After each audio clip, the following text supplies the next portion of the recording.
For hundreds of years, America has been in the business of manufacturing. We've built all kinds of things using gas fires, burning coal and oil. We can't continue to do this, and yet we have no alternative.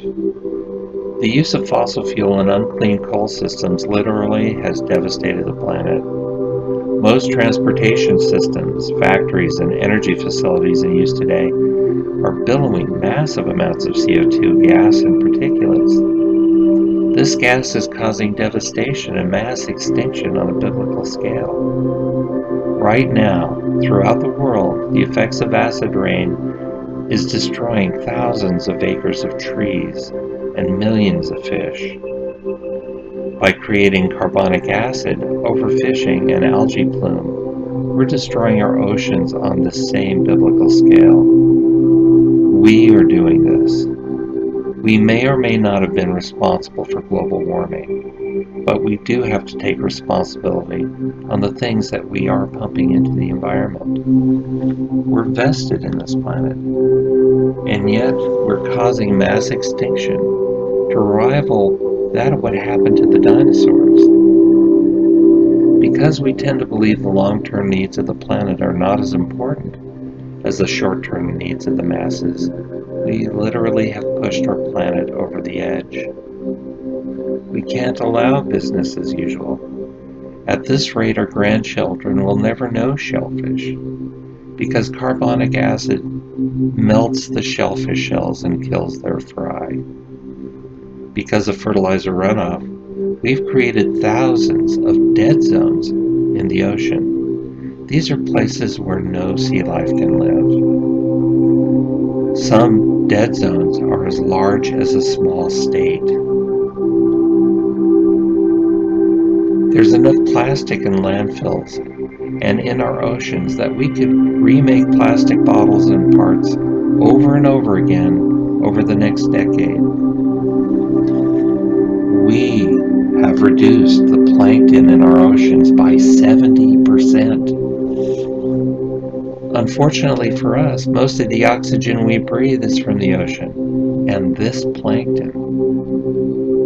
We've been given the stewardship of this planet, and because of our apathy, we're doomed to extinction unless we act now. Many of us believe that the Earth was large enough that pollution would eventually go away. This hasn't happened. It has only been accumulating. Now it's up to us to make it right. This means new high-end jobs running the chemistry and neutralizing threats in every sea, lake, and waterway. High-end jobs bringing homeostasis to life forms on the land and sea. Now we need to find a way to produce and utilize hydrogen in every facet of transportation and industry. Allow the men and women who have had jobs in fossil fuel companies to transition to the hydrogen industries, the ones that we need right now. This means mining landfills to actively recycle and compost. This is a call to put the 20 million folk that we've also wasted, who are unemployed and out of work, and without hope, to actually go back to work and feed their families.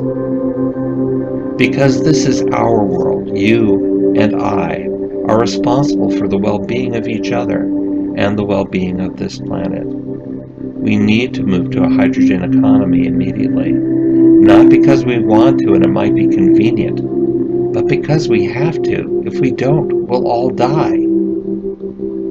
It's that important. We need to be vested. And our own actions from this day forward, we need to take care of this planet or get off this planet. We can't continue as we have been. This is a new day. I believe in redemption. I believe that if we put all our minds together, we can overcome all of these problems. Go to your window, take a deep breath, and yell at the top of your voice, "I'm mad as hell and I'm not going to take it anymore. This is our planet." By bringing back the WPA and putting everyone to work, there will be plenty for all of us to do. Everyone is important. The planet is important. The plan is to think of ourselves as a closed system. That is, everything that we produce, we need to find a use.